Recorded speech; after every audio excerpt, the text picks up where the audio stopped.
All right. This is the SEC podcast. Every single podcast is a business meeting with a specific purpose and a specific outcome. And remember, what your purpose is drives your actions. So, bottom line, all right. So, YouTube is working. Got the feedback. So, bottom line, the value of the content. We've been doing the NFL $71,000 because that's what I made. And we use business and financial concepts to get there. Later on, if we get into the podcast, I'll go through all of them that we use to get there. I use it as something academic because I have an MBA securities license. Client net worth millions of dollars, but James uses it organically, and he's like 37 out of 39 weeks of profit, which is beyond phenomenal. You're lucky. I'm lucky we get to hear what he has to say about the UFC. All right, so if you want to be independently wealthy, you bet equal amounts of James's picks, and your money will be saved. Thanks, James, for those picks last week. Right off the bat, you had a nice plus money bet, and things were crazy for me last week. So I just blindly used your picks, and then when I signed back into my sports book, it had more money in it, man. You can't do better than that. So thanks, James. Yeah, absolutely. And yeah, we've got another pay-per-view event back to back from last week, which is something that we don't get often. So this will be an exciting week for us as well. And in the business world, these are big weeks for the UFC because not only is it, I think, it's $6 billion project, but uh, for the regular folk out there, this is the only thing Paramount has in its battle with Netflix to own Warner Brothers and control the media. So it goes on the UFC has a lot more reach these days and whatever, and they're still gonna have the fights, the UFC fights at the White House.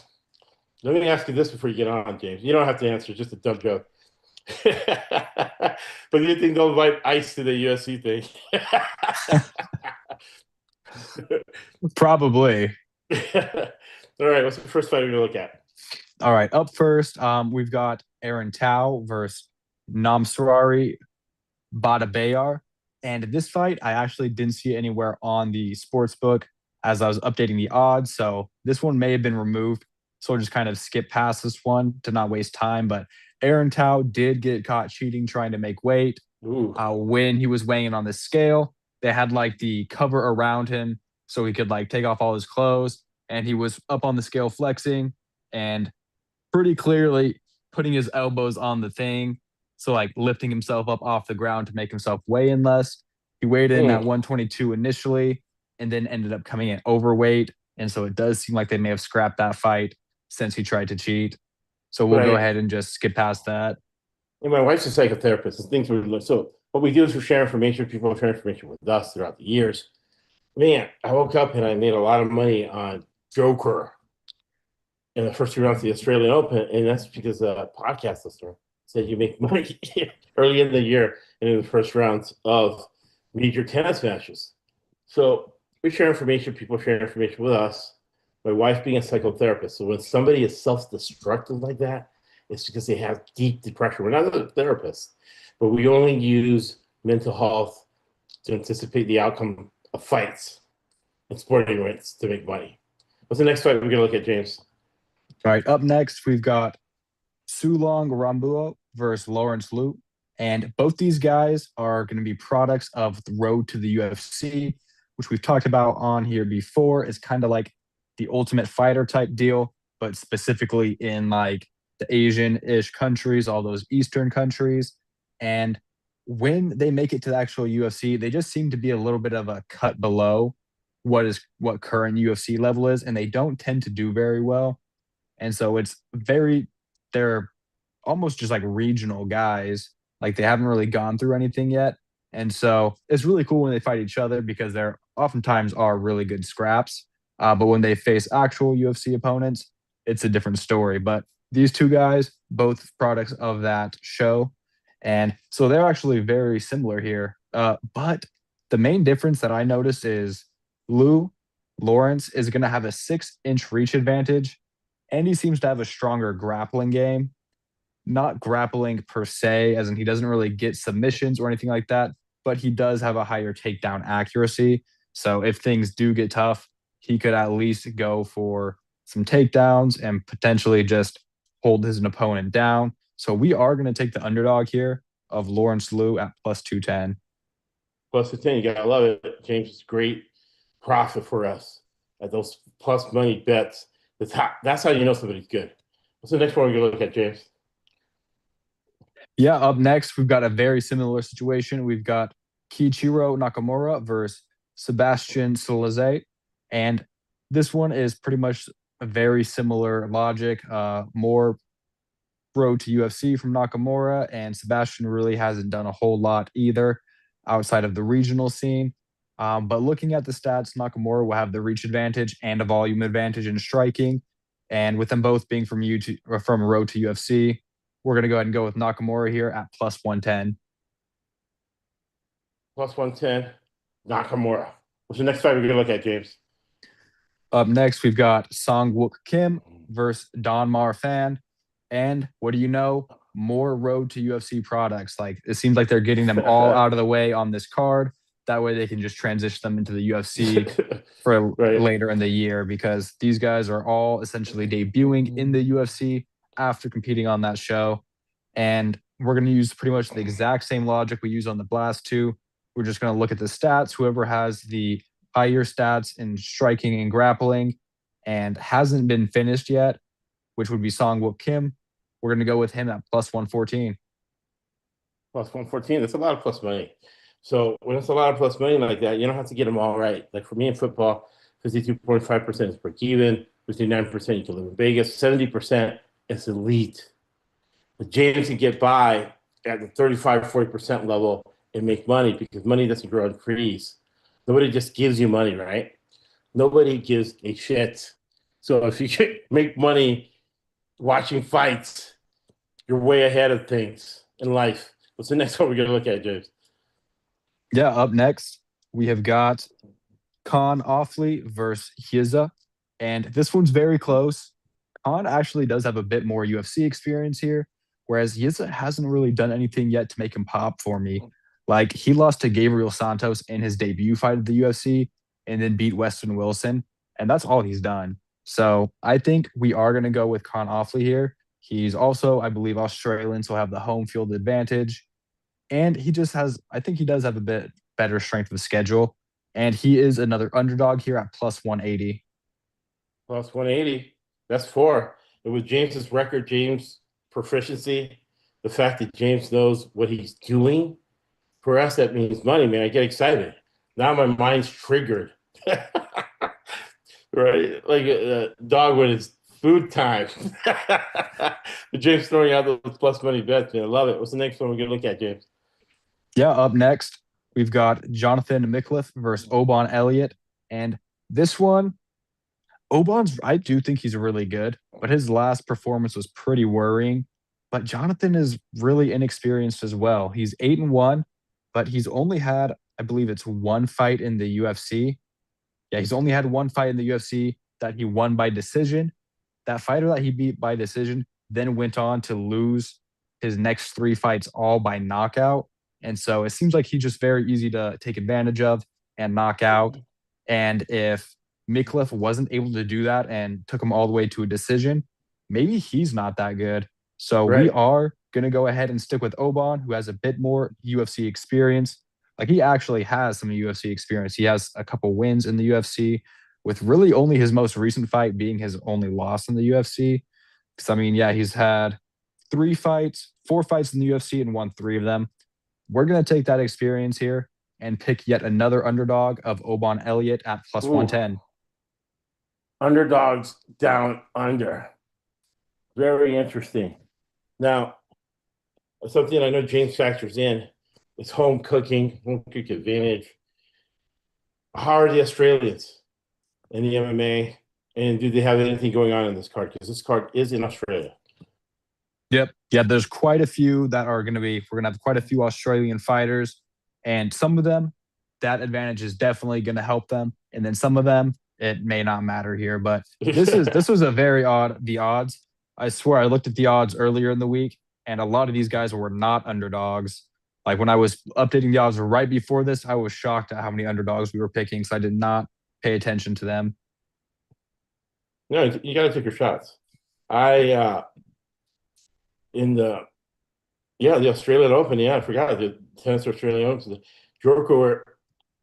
Let me know your thoughts about this because this is one of the things that in sports betting has made me as much money as anything else, right? And it's the theory of limiting returns used in business and marginal utility. But for sports, you always use Djokovic, who beat Sinner. It's tough being Sinner because he always gets the calls from the refs because he's the Pope's favorite tennis player. But earlier in the week, I saw him that he had a bad leg. He's going against Joker. Joker was 200th in the world, and he improves his stroke percentage 0.001. And he went from 200 in the world to one of the best players of all time.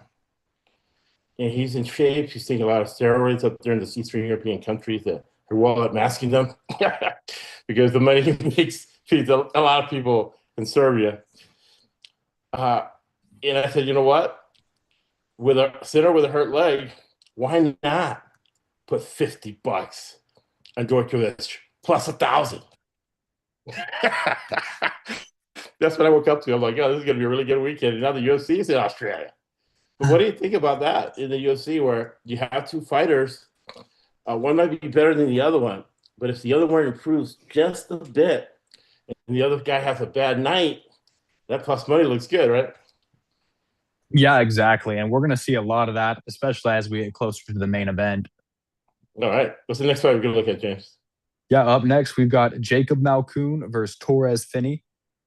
And this one we'll see how this one goes because Torres Finney has a very notorious reputation for himself at this point of being a specifically boring fighter, wrestling heavy, and doesn't really do much with the wrestling, not a whole lot of ground and pound or submission attempts. He's just too strong. He'll take you down and then make it very difficult for you to get back up and essentially just get 15 minutes of control time. That being said, he is going against another wrestler here in Jacob Malkoun. So I just don't know if Malkoun is going to be good enough to get past the pseudo dominance of Finney, just because he doesn't really have that great of a strength of schedule. I mean, he's gone up against some okay people, but if we really look at what he's done, his most recent win was a knockout over very old. I think that was his retirement fight, Andre Petrosky. Oh, Andre Petrosky, not even Arlovsky. So yeah, not even as good. And then a DQ loss to Cody Brundage, a win over Nick Maximov. Who is that? Lost to Brandon Allen, and just doesn't really have anything good there. I think Finney will be able to just take him down and hold him down if that's what it takes. And even though that's the most likely outcome, if that happens, I can also see Finney getting cut from the UFC after this fight, even if he wins, if he doesn't get any sort of finish, just because Dana's been publicly vocal and kind of frustrated with his style specifically. Like when he was first fighting on Dana White's Contender Series, he actually didn't get the contract when he won the first time because his style was so boring. Went, got one fight outside of that, came back, still didn't get it.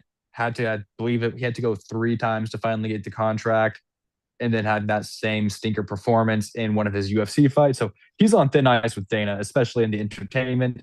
And Right. that it's only the second card on Paramount. Like they've got to make him look good. So Right. Torres Finney may get cut after this if he doesn't win, and if he doesn't win in a dominant fashion. And I think he would win by decision regardless. So we'll just take him at a shocking plus 130 as the underdog. Shocking. Plus 130 on the underdog. And again, when we talk about Dana White, we talk about the UFC, you got to think about the voice. Because it's funny how people are in groups and they think alike. And the guy from The Voice is part of that inner circle with Zuckerberg, Joe Rogan, Dana White, Donald Trump Jr., all those people. And what they care about is entertainment that night. They don't care about you long term. And that's why I think Derek Lewis, Dana White likes him because, he's exciting. There's always something going on there. Then a guy who's kind of steady like a Joshua Van, even though he's doing good, who's steady Freddie, and it's working its way up to the title, that bores Dana White. So we use that to what? Make money. What's the next fight we're going to look at, James? Yeah, up next we've got Cam Rouston versus Cody Brundage, and Cam will have the home field advantage here. With his money line at minus 375, we really need to stay away from that. Really, just looking at things, Cam's better across the board in stats. He does have less UFC experience, so we do need to take that into account. But of course, Brundage does have that chance to get some good shots. He has some good power, but he's gotten finished or nearly finished in a lot of his fights recently. So we can take the smart play, the business play of KO or decision for Cam Rowson at minus 130, or if you want to take it a step up, Cam Rowson to win by knockout at plus 150. Plus 150. And if they change, all right, notice what James is talking about. Because James is 37 out of 39 weeks. What he says has value, and you compare it to the changes in the line, you will make money. What's the next fight we're going to look at, James? Yeah, up next, we've got Junior Tafa versus Billy Elicana. And Junior will have the home field advantage here, but I don't think it's going to help him out. I used to like the Tafa brothers because they've had some pretty exciting knockouts. That's really all there is to their game. They have good boxing, good power, but that's really about it. Grappling is a huge weakness for them. If you know any sort of grappling, you'll win. And if you can make it last outside the first round or so and have good cardio, they will also gas out pretty quickly. So I think Billy Elicana should get this one done pretty handily. We're going to take Billy Elicana to win at minus 115 for knockout or submission. And then a decent bet, honestly, Junior Tafa by knockout plus 310 as like a minimum side hedge isn't bad because he still does have power. And that's really his only option for victory. But Billy Elicana should get this one done. Very good. Love it. What's the next fight we're going to look at, James? Yep. Up next, we've got Quillian Scalide versus Jamie Malarkey. And this one is going to be some Aussie on Aussie violence here. Both these guys are Australian.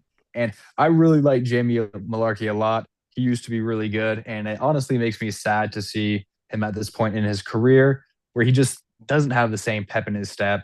Right. I was impressed with his last performance because he realized he doesn't have the same chin and can't just stand and bang with the young bucks like that anymore. Right. So he mixed in a lot more of wrestling and grappling into his game. So that was really cool to see. That being said, I think Quillian Scalide is on. He has a bit of momentum going right now. He's got a couple good, real nasty finishes recently. And I think he's just going to be able to find the spot on Jimmy Malarkey's chin. We're going to go ahead and take him to win by KO at minus 145. KO minus 145. And that's James C's pot minus 175 to about plus 210. And let me go through some of the strategies we use to anticipate outcomes. And that's why we have such a high percentage. We use strategy, transparency, information flow. We exploit market inefficiencies. We return to the mean, reversion to the mean, arbitrage, common sense, collaboration, law opposites. We drink, and sometimes we'll sleep on a pick. What's the next fight we're going to look at, James? Absolutely.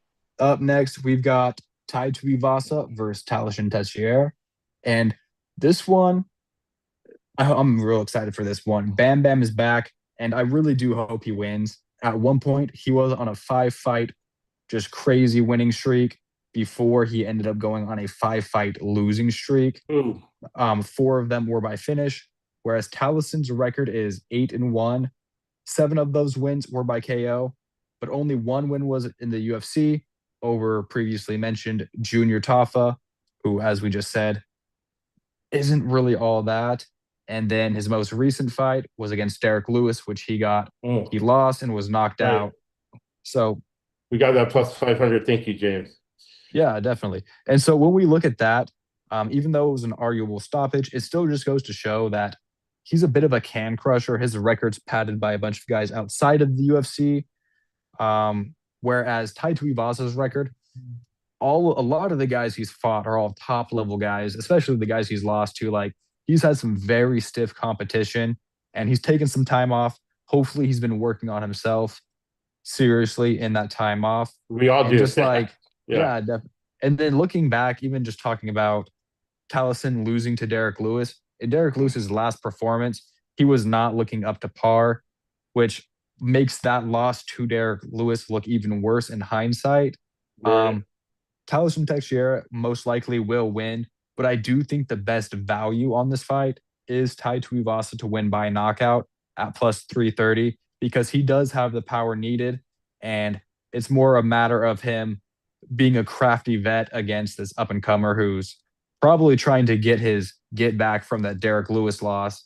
So if he does the same thing, we could see a very similar situation where Tai Tuivasa actually does get the knockout, as he has knocked out Derek Lewis himself in the past before, who since then knocked out Teixeira. So that one, the MMA math adds up. And I do think that's the best value spot just because a knockout or any sort of finish from Teixeira would be minus 200 or above. So we would want to stay away from those odds anyways. Yeah. Let me know your thoughts. Am I right thinking when a guy gets knocked out like that, you got to see how he handles it because you're an idiot, right? If you're not fearful that it's going to happen again, but you have to manage that fear, right? So some guys never recover. Some guys, it's like it never happened. Am I off, or what do you think? Definitely. And we're going to have to see how it just depends on the person. Because we've seen some people get knocked out and just like you said, bounce back like nothing happened. They go to a war in their next fight and don't get knocked out again. And then we see some people, once their chin gets cracked, it never recovers. Once they get knocked out once, they just start getting knocked out repeatedly in their next fights. Nice, nice. What's the next fight we're gonna look at? Yeah, up next, we've got Rafael Fiziev versus Mauricio Hufi. And Rafael's a very good striker. He's been looking in great shape, and he's really good at not letting his opponents get flowing. But in his last three fights, two of them were to Gaethje that he lost both of. And then the other one, he had an injury against Gamrot. So that's not a whole lot to gauge it off of because as we just saw last weekend, Gaethje is very good. But Fiziev always started up in the first couple rounds and then really just started letting it slip away from him. And I think Rufi would be able to take advantage of that. Rufi seems to have a bit of difficulty dealing with heavy pressure. So Fiziev is good at pressuring, but I think Hufi's style will actually be really good to kind of throw that pressure off in a way or have Fiziev looking for too many options, wanting to go for takedowns, wanting to avoid spinning attacks, things like that. So I think we are going to go ahead and take Hufi by knockout or decision here at minus. We'll just take his money line at minus 125 here. Money line, 125. Love it. What's the next fight we're gonna look at? Yeah, up next brings us all the way to the co-main event. So I'll set the stage here and then save the Nice. actual picks for Substack. Right. So six subscribers. We're gonna get on it. There, you're gonna get a lot more in-depth information. It's gonna make you a lot of money. It's only $12.99 a month, so you can make it back. $2,000 for lifetime subscribers. But we have long form articles. I'm gonna get two out there this week. Actually, on Saturday. Saturday, we're gonna get you ready for the Super Bowl. You read what we're saying. James is a witness. You read what we got about the Super Bowl long form article. You'll enjoy that Sunday and make money. Whether you decide to watch Bad Bunny or you go to the Christian channel and watch Erica Kirk sing at halftime, whatever it is, you're gonna make money, and that's what we're about here. So James will set up what's gonna happen, and then the actual pick will be for the paid subscribers on Substack, and they love it. We have it like 95% open rate on James's Substack picks. And a couple times I forgot, I didn't click the button right, let it free to everyone. And then all those girls go on Substack. James' groupies. They love those Substack UFC picks. So set the stage in the first main event, co-main event. Yeah, up first we've got Dan Hooker versus Benoit Saint Denis. And this one I'm real excited for because we've got Dan Hooker, who really always takes it to deep waters. Even when you think he's out, he's still in it. And we've got BSD, who has gone through a roller coaster in his career so far. At one point, he was the most hyped up and coming prospect, future champ, 2-fight losing streak, ultimate fraud, then turns it around on a 2-fight winning streak, and he's back up now. This one will be real interesting because we're going to have striker, very good striker in Dan Hooker against also a very good striker, but also a very good grappler in BSD.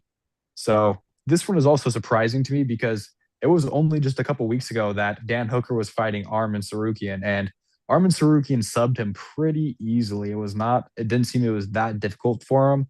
And so we can probably expect to see BSD implement a very similar game plan here. That being said, he also does have a chin himself, or a glass chin, rather, I should say. I mean, he got knocked out in his fight against Dustin Poirier, and Dustin Poirier and Dan Hooker, when they fought, went to some serious deep water. If they got in the same exchange of fists and knees in the pocket that he did with Dustin Poirier, I don't think Benoit Saint Denis would be able to take that, and he would get knocked out very easily. On the flip side, like I just already mentioned, Arman was able to sub Dan Hooker, and I could see Benoit doing the same. So this one will be a really good matchup. There's good clear paths to victory to either fighter, and we just have to wait to see how it goes down tomorrow. Yeah, no, it seems really exciting. And let me look, see when these fights start. So they start for us at 2:35 p.m. West Coast time. All right, that was a co-main event. And what is the main event, James? Yeah, main event brings us to Alexander Volkanovski versus Diego Lopez 2. This is the second time they're fighting, a rematch for the belt here. And this one, I mean, in the last fight, we're really just going to base a lot of things off of that because there was a lot of concern on Volk coming back after getting knocked out twice in a row, one by Islam Makhachev on a very short notice. Have to mention that one.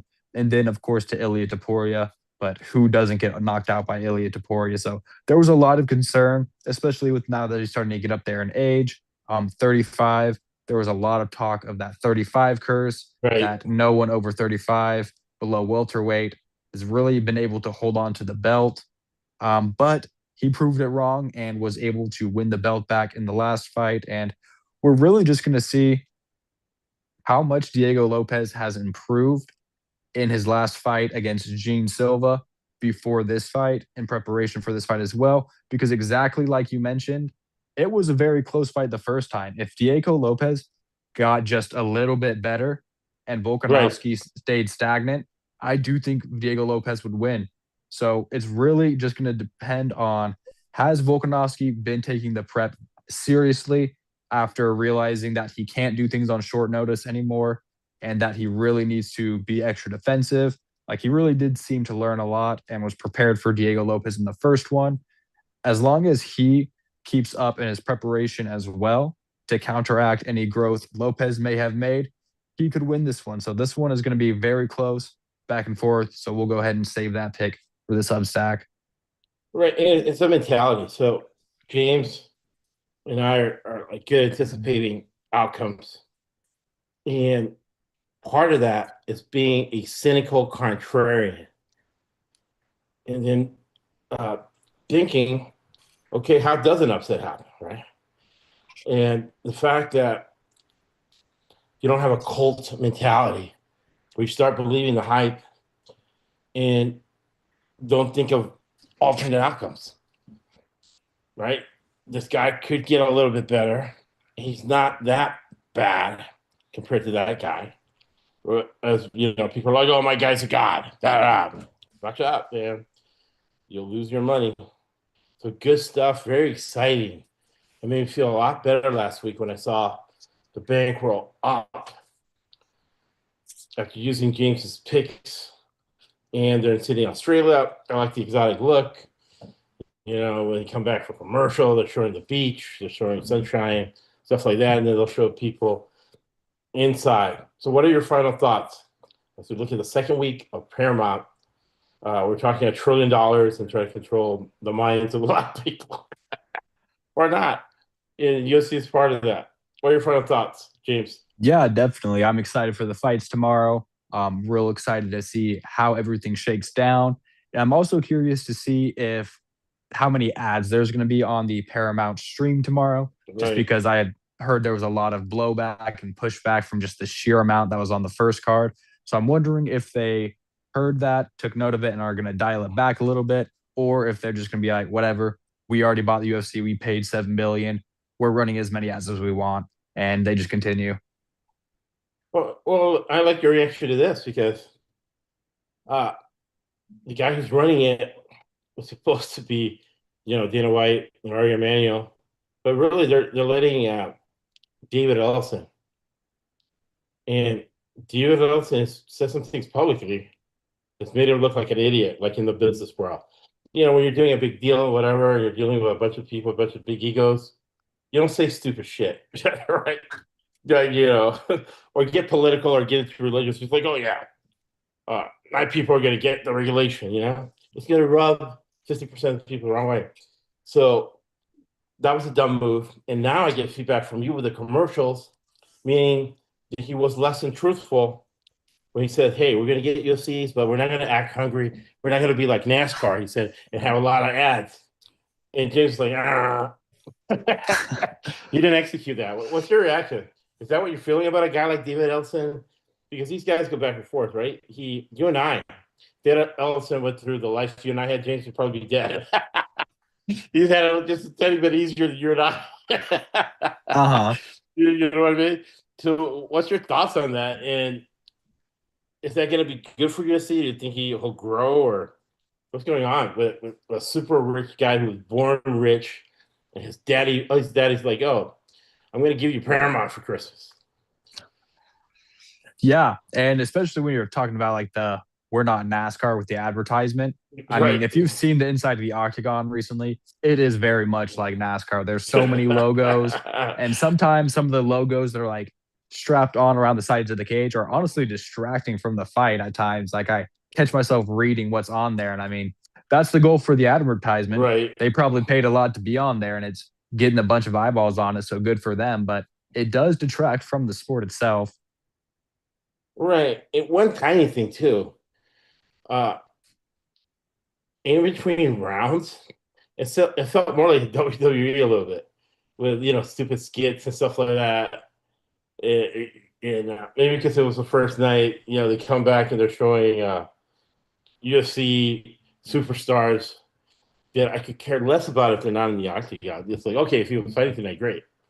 But sitting there with his girlfriend, like they're going out to dinner. Come on, man, give me back to fighting. What are your thoughts on that as we close it out? Yeah, definitely. I mean, that's always been a thing. I was surprised the amount they did it, but it's Right. always nice to see who's in attendance just because if you know like what gym fighters train from, like they're there to support their friends and teammates. So it is cool seeing the crowd cams and I'm sure at this next one we'll see a lot of celebrities in there too since we're going to be in the Australia, we'll probably get a lot of Australian celebrities popping Right. up on the camera that honestly a lot of the American or other overseas audiences won't even recognize. We'll just see their Right. face and a name below it and be hyped that they're there. Exactly. So I'm glad how the numbers are going. Uh, we'll get that to the next level, and I really am enjoying it, enjoying the energy. But our philosophy is a little bit different than the leaders of Hamas, who have 15 guys, 14 girlfriends, worth $3 billion. They should be buying weapons for their people in Gaza, but they don't. They use it to party in the UAE and in Dubai. James and I are a little different. We think like Winston Churchill, who got us through World War II. salesmen think short-term, businessmen and women think long-term. Long-term thinking is higher level thinking. And you make money from your labor, but you make life from what you give. That's why 90% of the information we give is for free. So thank us and thank you for listening to the ESPC Podcast Network.